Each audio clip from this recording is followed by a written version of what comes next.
We have did excellent collaboration between all the teams. And what seemed to have been an impossible task, we have made it possible today. In January itself, we have done the validation flight. And the validation flight itself is an indication that all the serious works that are related to the airport operations are completed. Some interior works, some ATC related works, some additional external works are still pending, but that we are totally in line to complete it by May.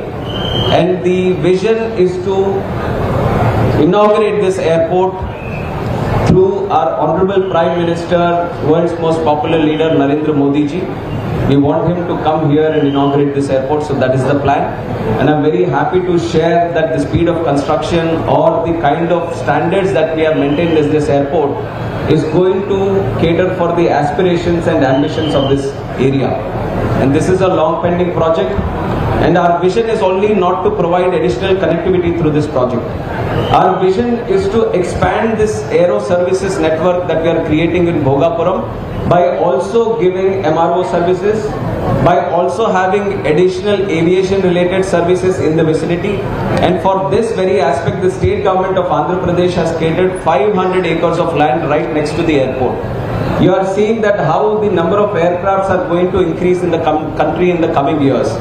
So when we have more aircrafts coming in, the stress on the MRO network is also going to increase.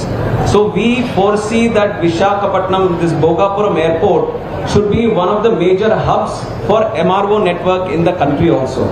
On top of that, under the guidance of the IT and HRD Minister of State Government of Andhra Pradesh, Mr. Nara Lokesh Garu, and young and dynamic leader, he wanted us to create a edu-city around aviation, aerospace and defense, so that the talent pool that is required to drive these sectors in the future gets trained here, gets skilled here, gets educated here. And it is with the support of Mansa's Trust, headed by again Ashok Gajpati Raju Garu and now Aditi Gajpati Raju Garu. They have donated 136 acres of land for this edu-city, free of cost, to the cause of educating young people from this area. I would like to especially thank them also for providing that kind of support. It's a land which is worth thousands of crores of rupees, but they have donated it for a good cause here today, which adds up to the responsibility of us to bring in international universities. We are already looking at US, UK, Australia and other significant aviation developed countries to bring in the necessary expertise so that we can train our domestic youth not only to cater for local operations but also for international operations. So that is one vision that we have, that what you are seeing here today is not only for aircraft operations or connectivity to this region. We want to explore the MRO network here. We want to expand the education in aviation also here. So this is the long-term vision that we have under our Chief Minister, Shri Nara Chandrababu Naidu Garu. And this, how it is going to develop, I would like to also take the example of Shamshabad Airport for Hyderabad. Shamshabad was envisioned 25 years ago by Chandrababu Naidu Garu when he was Chief Minister of erstwhile Andhra Pradesh. And it was his vision that Hyderabad would need an airport which is going to create a huge capacity of up to 5,000 acres. But nobody believed him at that time. When he said 5,000 acres, people were skeptical that why would an airport need 5,000 acres. But if you go now to the same Shamshabad airport, you would not find 1 acre of land to do any kind of activity. That is at the speed at which that area has grown today and the way industries have come around. And I'm very proud to say that Safran, which is manufacturing engines, they have also set up a MRO capacity in Hyderabad recently. Under the Prime Minister only we have inaugurated it, and they are going to have a capacity where they can do 300 engines per year. This was never heard of in our country because the engine OEMs were not willing to come to India. But with good policy making, but with good trust factor that India is creating globally, and under the dynamic and stable, decisive leadership our Prime Minister is giving to this country, the foreign OEMs are willing to come now, and Safran is a very big example for that. Now we want to expand on that. What we are seeing in Hyderabad, what we are seeing in Mumbai, what we are seeing in Bangalore, all these are aviation hubs, and including Delhi also, these are aviation hubs that are coming up in the country. What we want to do is expand this network right now. The number of planes that we have in the country today is 843. And I would like to share the fact that 80 new planes have come in the year 2025, which we have just finished. And our expectation for this year is 106 planes that are going to come in this next year. And this 100 is going to be a stable number for the next 10 to 15 years. That is the kind of orders India is having today. Let it be Indigo, let it be Air India, let it be Akasa, let it be SpiceJet, or some of the new players, Star Air also, which is a very new and young budding player that is coming. Even they want to order more aircrafts because that is the kind of demand India has today. So this is going to be a continuously growing sector for the next 10 to 20 years. What we are trying to do on behalf of the Ministry of Civil Aviation or the central government is to cater for that demand. Create the infrastructure that is needed, create the skilling and training that is needed, and create the right policy making that is needed, that India is no longer seen as a strong domestic aviation market, but as a global aviation market. That is the vision our Prime Minister has set for us today, and we are going in the right path. And the number of airports that we are launching, every 45 to 50 days we are having one airport launch. Either it's a new airport or it is an airport where we have expanded the capacity, and in the last 18 months itself we have done many, and the most prestigious of them has been the Navi Mumbai airport, which has also been pending for long decades. We have completed that, and very soon we are going to open the Noida Jewar airport also, which is on the verge of completion, and very soon we are going to see the Bhogapuram also launching its operations.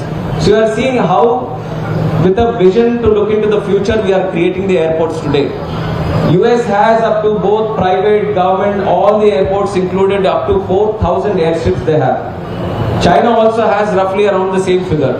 Considering a country which is of similar population to China operating with up to 4,000 aircrafts, 4,000 to 5,000 aircrafts, then what is the potential that India has in the future? It is not just about bringing the aircrafts in the country. If you want to have good operations around the country, then you need to have the airport infrastructure also. So that has been our overall effort in creating airports, not only for today's operations, but tomorrow's operations for the future, and especially catering those areas where they are tier 2 cities or tier 3 cities, island places or northeastern region. This has been our special focus, and that is going to be a continuous focus in the future. And I'm very happy once again to share with you the fact that the airport infrastructure, MRO infrastructure, the aircrafts coming into the country, and all the necessary operations, everything are aligning here today. And I'm very sure that this year 2026 is going to be a very good year for civil aviation in the country.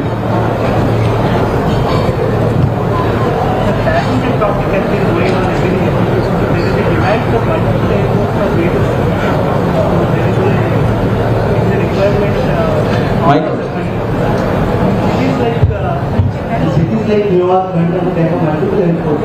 So the demand is there even for India also. Will the government consider the demand? Because there is a cap on 150 radius rule will be there. Will it be removed in future? So it's a very valid question coming to the fact that our urbanization is growing at a very high pace. The population and the demand in the urban metro cities especially is growing in the aviation sector, and it is with that idea that Mumbai has opened its second airport, the Navi Mumbai airport, and already it is planning for a third airport. And if you look at Delhi, Jewar is there, which is already on the verge of completion, and there is Hindon airport which we have already opened in Ghaziabad, which is also catering for metro city. Chennai, there is one airport in the city, another airport in Parandur, the state government is planning there. Bangalore is also exploring the opening up of new airport. So all the cities today are exploring new airports, or all the completion of building new airports are operating with 2 airports.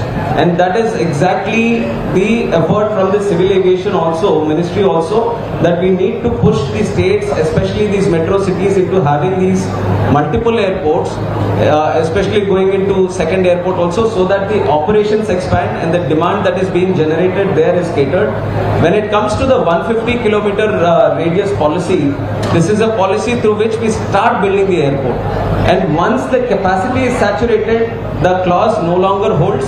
There is an opportunity for the state to cater for the second airport. So it is only up to the fact that the stability in operations in the first airport is catered for, and that we see for the stability and viability of the airport, it is an important clause.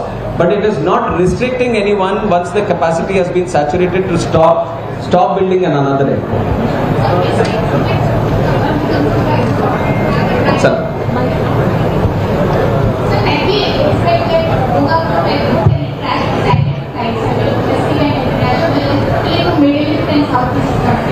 Yes, already if you look at the present Vizag airport, which is a civil enclave, we are sharing the airport with Navy operations. So from there we have to the Middle East, we are having a connectivity to Abu Dhabi, and we also have connectivity to Singapore. And now with the kind of standards that we are creating in Bhogapuram airport, there will be a lot of interest for the international airlines also to come here. Visakhapatnam is listed under the open sky policy for the country, which has 18 airports. Visakhapatnam is there, part of it. So it is much easier for the international airlines or the countries also to have connectivity from Visakhapatnam.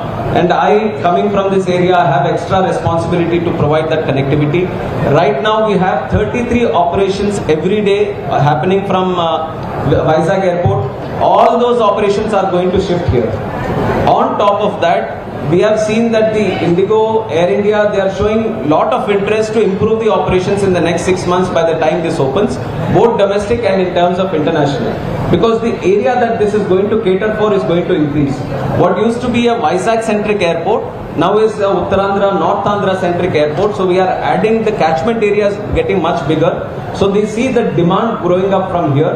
So through which they are going to operate many more destinations and many more aircrafts also from here, both for domestic and international.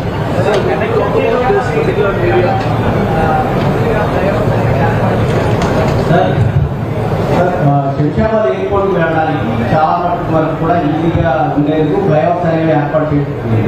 ఇప్పుడు విశాఖపట్నం నుంచి ఇక్కడ వరకు రావాలంటే చాలా చోట్ల కూడా signals అనేవి చాలా ఎక్కువగా ఉన్నాయి, ట్రాఫిక్ సమస్య కూడా చాలా బాగుంది. ఇది మించే అవకాశం. ఇది ఒకటి మనకి ఇంకా చేయాల్సినటువంటి కార్యక్రమాల్లో మేజర్గా దీనికి సంబంధించిన కనెక్టివిటీ. ఈ కనెక్టివిటీ మీద రాష్ట్ర ప్రభుత్వంతో చాలా ఫోకస్డ్ అప్రోచ్ మీదుగా 7 కనెక్టివిటీ రోడ్స్ వైజాగ్ సిటీ నుంచి ఆల్మోస్ట్ మనకి గాజువాక నుంచి అనంతపురం వరకు ఎక్కడికక్కడ మేజర్ ఏదైతే ఆనందపురం అనకాపల్లి హైవే ఉందో, అలాగే మన NH16 ఉందో, దాన్ని కనెక్ట్ చేయడానికి ఎగ్జిస్టింగ్ రోడ్స్ని వైడెన్ చేసుకుంటూ చాలా కార్యక్రమాలు ఆల్రెడీ మొదలు పెట్టాం. ఫేజ్డ్ అప్రోచ్లో ఎప్పటికైతే జూన్ కల్లా ఇక్కడ ఆపరేషన్ స్టార్ట్ అవుతాయో ఆల్మోస్ట్ అన్ని రోడ్స్ కూడా ఆ టైంలోనే పూర్తి చేయాలన్న ఆలోచనతో కొన్ని స్టార్ట్ కూడా చేశాం, కొన్ని టెండర్స్ కూడా కాల్ ఫర్ చేశాం. సో ఇది కేవలం మాట వరకే కాకుండా దీని మీద చాలా సీరియస్గా ఈ కనెక్టివిటీని అడ్రస్ చేయాలని రాష్ట్ర ప్రభుత్వం అలాగే మా తరపున కూడా మేము కంటిన్యూస్గా సంప్రదింపులు చేస్తున్నాం. సో 7 రోడ్స్ ఒకటి ఆల్రెడీ వైజాగ్లో ఐడెంటిఫై చేసి వర్క్ స్టార్ట్ చేశాం. ఆనందపురం జంక్షన్ దగ్గర కూడా మనకి మేజర్ రోడ్ బ్లాక్ ఉంది, అక్కడ ఎక్కువగా ట్రాఫిక్ జామ్ అవడం వల్ల దాన్ని కూడా ఎక్స్పాండ్ చేయాలి. మొన్ననే అక్కడ ఎంపీ గారు, ఎమ్మెల్యే గారు అందరూ కలిసి NHI టీంతో కూడా అక్కడ లోకల్గా అక్కడ సైట్ దగ్గరికి వెళ్ళి అక్కడ కూడా ఒక మీటింగ్ పెట్టించి దానికి probable solution, most possible solution and immediate solution ఏంటనేది NHI వాళ్ళతో కూడా మాట్లాడాం. అక్కడ అవకాశం ఉంటే ఫ్లైఓవర్ లేకపోతే ఉన్న రోడ్ని కూడా ఎక్స్పాండ్ చేసి చేద్దామని అది కూడా ఒక టైం బౌండ్ మేనర్లో అది కూడా ఇచ్చేస్తున్నాం. అలాగే మూడో ముఖ్యమైనటువంటిది మనకి పోర్ట్ టు ఎయిర్పోర్ట్, అంటే వైజాగ్ పోర్ట్ నుంచి ఇక్కడ భోగాపురం ఎయిర్పోర్ట్కి సిటీ నుంచి ఆల్టర్నేట్ కనెక్టివిటీ కోస్టల్ వే ద్వారా ఇవ్వాలనేది అది కూడా గడ్కరీ గారికి చంద్రబాబు నాయుడు గారు పలు సందర్భాల్లో అడిగారు, ఆయన కూడా అగ్రీ అయ్యారు. అలైన్మెంట్ ఫైనల్ ఫేజెస్లో ఉంది. మనకి నది దగ్గరలో అలైన్మెంట్ బ్రిడ్జ్ కెపాసిటీ ఎలా ఉండాలి అనేది అలైన్మెంట్ బీమిల్ దగ్గర ఉంది కాబట్టి వన్స్ ఇట్ ఈస్ డన్ ఆ రోడ్ కూడా కనెక్టివిటీ